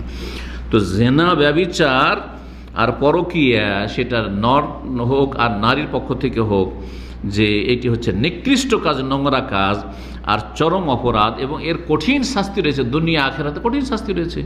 দুনিয়াতে শাস্তি, বিবাহিত হইলে বেঁচে থাকার অধিকার নেই, মৃত্যুদণ্ড, রজম, পাথর দিয়ে সংসার করতে হবে। গোটা শরীর মজা মেরেছে, গোটা শরীর ব্যথিত হোক, এই জন্য পাথর দিয়ে মারতে হবে। শুধু গলা কেটে দিলে তার কাজ হবে না, হ্যাঁ, তাহলে তো গোটা শরীর ব্যথা পেল না। এই জন্য পাথর মেরে করতে হবে। কারণ মানুষ যখন ব্যভিচার করে, তার গোটা শরীর মাথা থেকে পা পর্যন্ত স্বাদ পেয়েছে। গোটা শরীর যখন হারাম মজা নিয়েছ, তাহলে গোটা শরীরকে শাস্তি পেতে হবে। এই জন্যই হচ্ছে রজম, এই হিকমতের জন্য হচ্ছে মৃত্যুদণ্ড, রজম, পাথর মেরে সংসার করা। আর যদি অবিবাহিত হয় তাও কম না, বেত্রাঘাত করতে হবে, বেত পড়বে পিঠে, কিন্তু গোটা শরীর ব্যথিত হবে। গোটা শরীর মজা মেরেছে, গোটা শরীর যেন ব্যথিত হয়। 100টি ওয়ালা তাখুযকুম বিহিমা রাফাতুন ফি দীনিল্লাহ। আল্লাহর দ্বীনে দণ্ডবিধান কায়েম করতে কোনো রকম যেন নম্রতা না দেখা যায়, কোনো রকম মায়া মমতা না দেখা যায়। নারী খুব কষ্ট লাগছে, একটু হালকা করে মার না, মোটেই না, শক্ত করে মারো, এবং সবাই দেখুক, সমাজের লোক, দেশের লোক, সবার সামনে লুকিয়ে নয়। আল্লাহ বলেছেন, ওয়ালিয়াশহাদ আযাবাহুম তায়ফাতুম মিনাল মুমিনিন, একদল মুমিন যাতে করে দর্শক দেখতে থাকে এই দৃশ্য। কঠিন শাস্তি দুনিয়াতে, কঠিন শাস্তি আখিরাতে রয়েছে। আর জেনা ব্যভিচার এটি বিভিন্ন স্তরে রয়েছে। সবচাইতে মারাত্মক জেনা হচ্ছে, জেনা তো এমনি কাবিরা গুনাহ 3 নম্বর, তারপরে কাবিরার মধ্যে মারাত্মক কাবিরা হচ্ছে ব্যভিচার, হচ্ছে যাদের সাথে বিবাহ শাদী হারাম তাদের সাথে জেনা করা। কেউ যদি বোনের সাথে জেনা করে, খালার সাথে, ফুফুর সাথে, বোঝা গেছে না, মেয়ের সাথে নাউজুবিল্লাহ, মায়ের সাথে নাউজুবিল্লাহ, কি ঘটে না।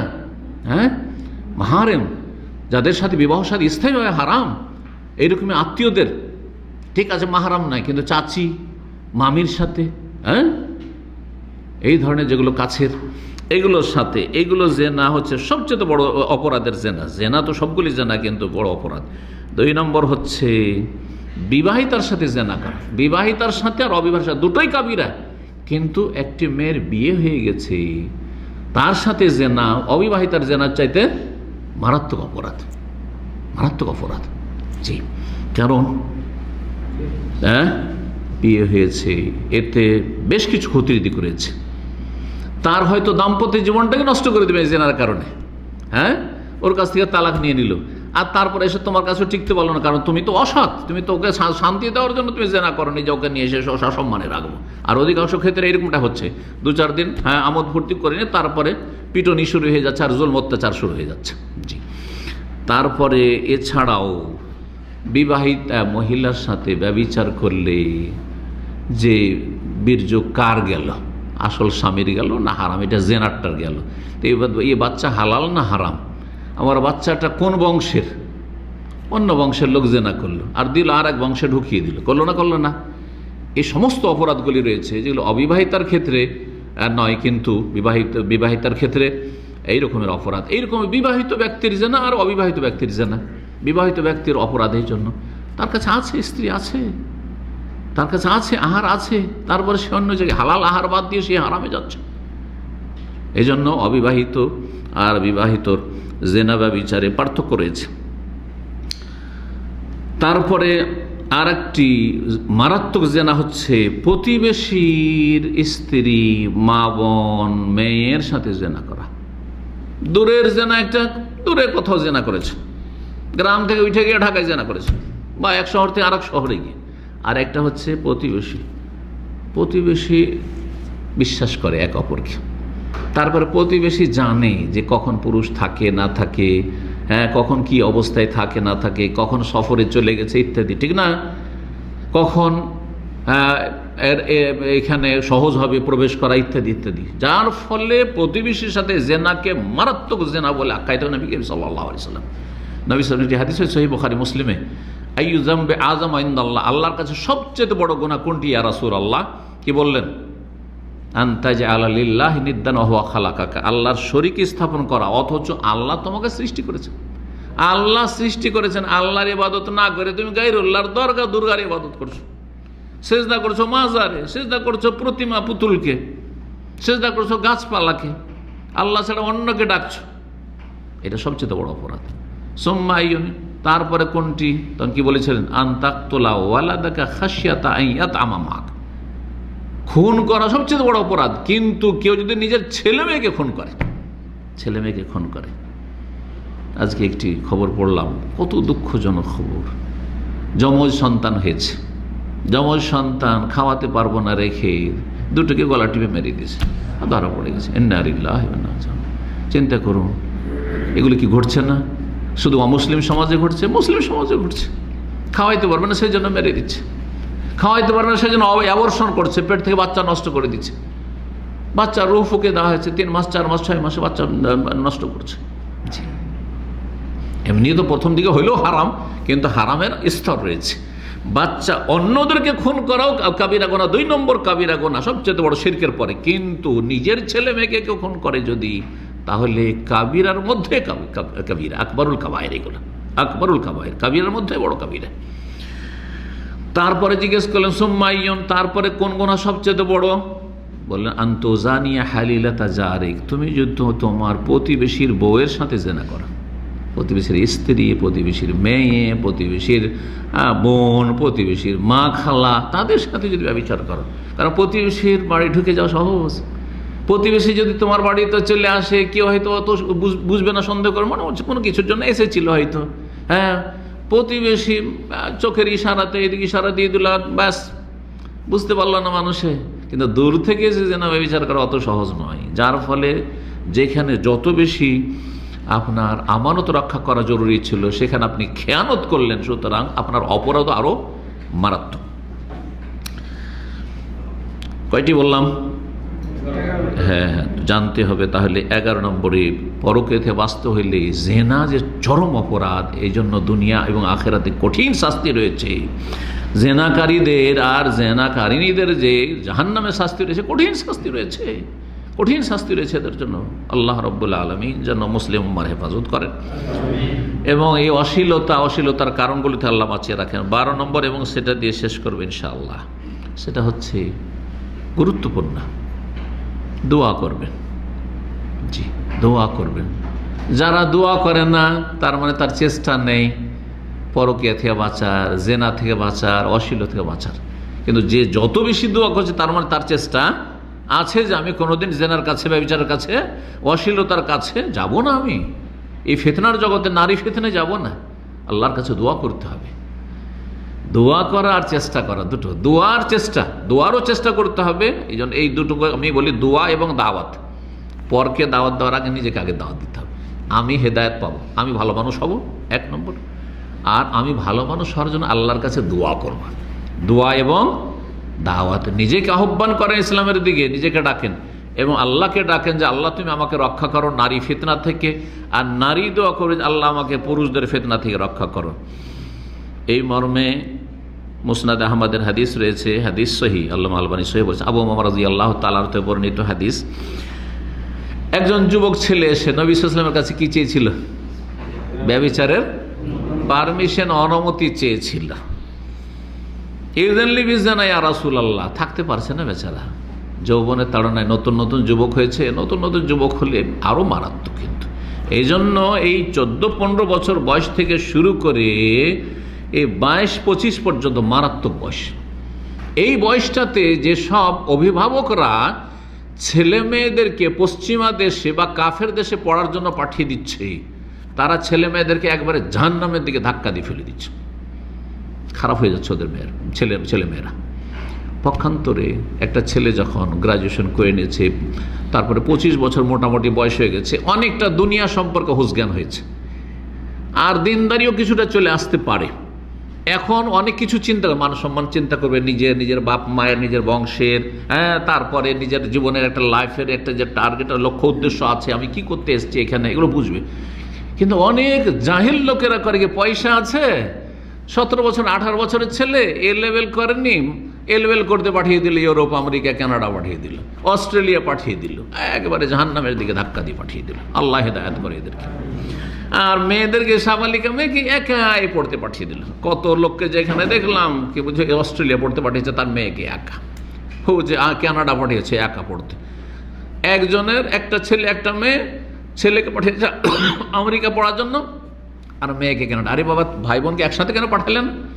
যদি পড়াইতে হয় তো একটু আল্লাহর ভয় হলো না যে মাহারাম করে পাঠায় অন্তত ছেলেটাকে, যে আমার মেয়ের সাথে থাকবে?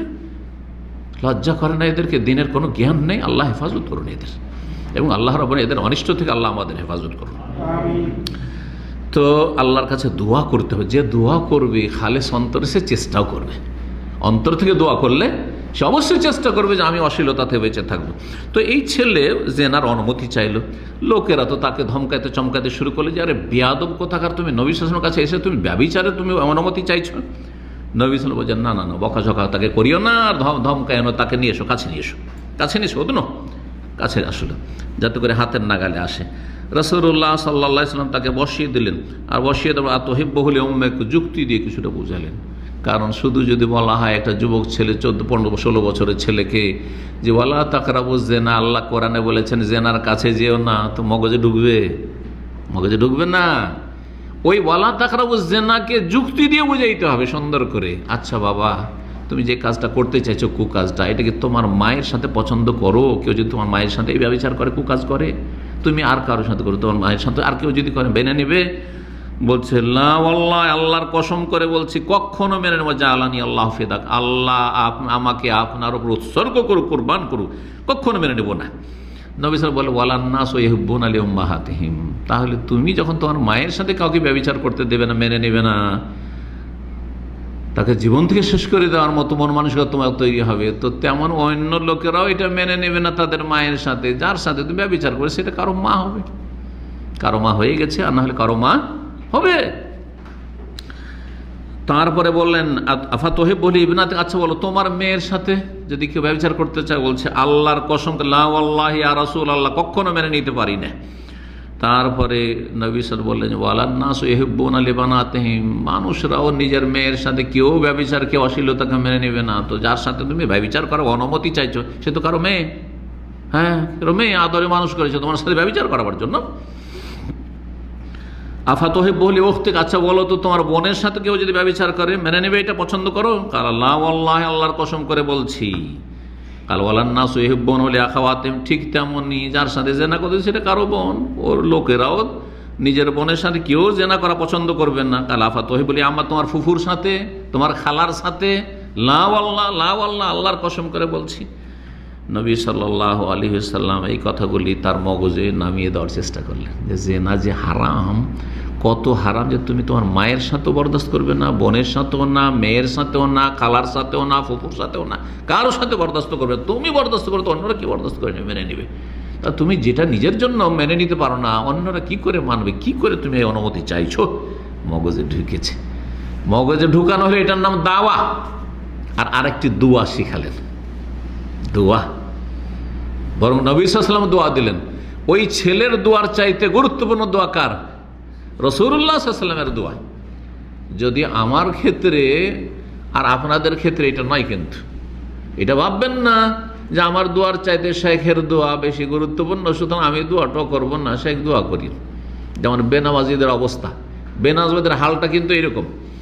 আমি বিভিন্ন জায়গায় যখন গিয়েছি, আর আমাদের কিছু দিনী ভাইরা ডানে বামে আছে, আমার বন্ধু খুব শিক্ষিত মানুষ, সবই ঠিক আছে, শেখ ভালো মানুষ, কিন্তু নামাজটা পড়েন না। তো তখন একটু উপদেশ দেন, যেন একটু উপদেশ দিতে লাগলাম। তখন বলছে নতুন লোকেরা তো শেখ বলতে তো জানে না, তো নতুন লোকেরা কি বলে, হুজুর একটু দোয়া করি। তা বললেন ভাই, আমার দোয়াতে কাজ হবে তখন যখন আপনি চেষ্টা করবেন। আপনাকে চেষ্টা করতে, আপনাকে দোয়া করতে হবে, তার সাথে আমার দোয়া অ্যাড হলে কাজ দেবে। আর আপনার চেষ্টা নেই, আপনার দোয়া নেই, আর আমি শুধু দোয়া করে আপনাকে জাহান্নাম থেকে জান্নাতে ঢুকিয়ে দেবো, এই কাজ নেই ইসলামে। আসলে এটা আমার কাজও না, আর এটা ইসলামেও নেই। আসলে কথা বোঝা গেছে না? তা আমাদের দেশের মুসলিমরা হচ্ছে এইরকম, শুধু হুজুরের দোয়া দিয়ে জান্নাত যেতে চায়, হুজুরের কোরআন খানি দিয়ে জান্নাত যায়, নিজের জীবনেও কোরআন পড়ানো, গোটা বংশ কোরআন পড়তে জানে না। কথা বোঝা গেছে? আর হুজুরের কোরআন খানি আর বক্সানো দিয়ে জান্নাত যেতে চাই, আর হুজুরের দোয়া দিয়ে জান্নাত যেতে চাই। হুজুরের কবর জিয়ারতের দাওয়াত আর কবর জিয়ারত যে করে নিল হুজুরকে দিয়ে, ওইটি দিয়ে জান্নাত যেতে চাই। এটা ইসলাম নয় আসলে। জি। তো নবী সাল্লাল্লাহু আলাইহি সাল্লাম তার গায়ে হাত দিলেন। নবীর হাতের বরকত, তার হাতের বরকত ছিল, মোবারক হাত। তারপরে আল্লাহ মাগফির জামবাহু, আল্লাহ এই ছেলেটির গুনাহ তুমি মাফ করে দাও, যে অতীতে যা করেছে আল্লাহ তুমি মাফ করে দাও। ও তাহের কালব, তার অন্তর রোগা, অন্তরে জিনার রোগ দানা বেঁধে গেছে, শক্ত হয়ে গেছে, আল্লাহ তার অন্তরটাকে পাক পবিত্র করে দাও। ও হাসেন ফারজাহু, লজ্জা স্থান তার অরক্ষিত হয়ে গেছে, সুরক্ষিত করে দাও। হাসেন ফারজাহু, এই দোয়া আপনি একটু সেগা ফর্ম চেঞ্জ করে আপনি নিজের জন্য করতে পারেন। আল্লাহ মাগফির জামবি, হ্যাঁ, ও তাহির কলবি ও হাসেন ফারজি, আল্লাহ আমার কি করে দাও, গুনাহ মাফ করে দাও। ও তাহির কলবি, আমার অন্তরকে তুমি পাক পবিত্র রাখো, হ্যাঁ, আর কি, ও হাসেন ফারজি, আমার লজ্জা স্থানের হেফাজত করো। ইবনে মাজায় আরেকটি দোয়া রয়েছে, আল্লাহুম্মা রহামনি বিতারকিল মাআসি আবাদা মা আবকাইতানি ওয়া রহামনি আন আতাকাল্লাফা মা লা ইয়ানিনি ওয়ারযুকনি হুসনান ফিমা ইউরযিকা আননি। আল্লাহুম্মা রহামনি বিতারকিল মাআসি, আল্লাহ আমার উপর রহম করো, দয়া করো, বিতারকিল মাআসি, আমাকে সমস্ত গুনাহ থেকে বেঁচে থাকার তৌফিক, শক্তি, সামর্থ্য দিয়ে। এটা আল্লাহর বড় রহমত যে আল্লাহ আমাকে আপনাকে গুনাহ থেকে বাঁচিয়ে রেখেছেন। আল্লাহুম্মা রহামনি বিতারকিল মাআসি আবাদান, সারা জীবন যাতে করে গুনাহ থেকে বাঁচতে পারি। আল্লাহ মা বকায়দানি, যতদিন দুনিয়াতে আমাকে রাখবে তুমি, যে বাঁচিয়ে রাখবে। ওয়ারহামনি, আল্লাহ আমার উপর দয়া করো, মায়া করো। আনা তাকাল্লাফা মা লা ইয়ানিনি, অসার ফালতু কথা কাজে যেন আমি কোনোদিন না যাই, যেটা আমার ইহকাল পরকালে কোনো কল্যাণ নিয়ে আসবে না, সেখানে যেন না যাই। ওয়ারযুকনি হুসনান নাযরি ফিমা ইউরযিকা আননি, এবং আল্লাহ আমাকে তুমি দান করো এমন কিছুতে সুন্দরভাবে মনোযোগী হওয়ার যেটা তোমাকে সন্তুষ্ট করে। মানে এমন কথা কাজের আমাকে তৌফিক দান করো, রিজিক দান করো, যেটা তোমাকে কি করে দেয়, ইউরদিক, রাজি করে দেয় আল্লাহ রাব্বুল, তোমার সন্তুষ্টির রেজামন্দি যাতে হাসিল করতে পারি। গুরুত্বপূর্ণ এই দোয়াগুলি। তারপরে আরবিতে দোয়া করে যাবেন, আল্লাহ আমাকে গুনাহ থেকে বাঁচিয়ে রাখো, আল্লাহ আমাকে অশ্লীলতা থেকে বাঁচিয়ে রাখো, আল্লাহ আমাকে সমস্ত পাপ থেকে বেঁচে থাকার তৌফিক দান করো। অন্তর থেকে দোয়া করলে আল্লাহ অবশ্যই কবুল করবেন, এবং ইন্নাহু সামিউন মুজিব, আল্লাহ সব শোনেন এবং তিনি ডাকে সাড়া দিয়ে থাকেন। আল্লাহ যেন আমাদের তৌফিক দান করেন। আল্লাহ রাব্বুল সমস্ত অনিষ্ট থেকে আল্লাহ রাব্বুল আমাদের বেঁচে থাকার তৌফিক দান করেন। পরকীয়া থেকে, পরকীয়ার যেসব কারণগুলি রয়েছে সমস্ত আগুলি থেকে আল্লাহ যেন আমাদেরকে বাঁচিয়ে রাখেন, আমাদের সমাজকে বাঁচিয়ে রাখেন, আমাদের পরিবারকে বাঁচিয়ে রাখেন, মুসলিম নর নারীদেরকে আল্লাহ বাঁচিয়ে রাখেন। এইসব অশ্লীলতা এই জন্য ছড়িয়েছে যে এইসব কারণগুলি বিদ্যমান। জি, লেখাপড়া করার জন্য মেয়েদেরকে একাই পাঠিয়ে দিচ্ছেন, আর অরক্ষিত হোস্টেলে আপনি রাখছেন যেখানে কোনো রকমের সুরক্ষা নেই, যেখানে নেকড়ে বাঘদেরকে পাহারাদার রাখা হয়েছে। নেকড়ে বাঘকে যদি আপনি বকরি ছাগল দিয়ে চলে আসেন, যে দশা হয়, সেখানে সেই রকম জায়গায় যদি আপনি মেয়েদেরকে রেখে আসেন, এইরকম জায়গায় যদি যুবকদেরকে ছেলেদেরকে রেখে আসেন, তাহলে তো ফিতরা হবে। আল্লাহ রাব্বুল আলামিন বুঝার এবং সংশোধনের তৌফিক দান করেন, হেফাজত করেন, সমস্ত রকমের পাপ থেকে আল্লাহ যেন বাঁচিয়ে রাখেন। ওয়া সাল্লাল্লাহু ওয়া সাল্লাম আলা নবিয়িনা মুহাম্মদ ওয়া আলা আলিহি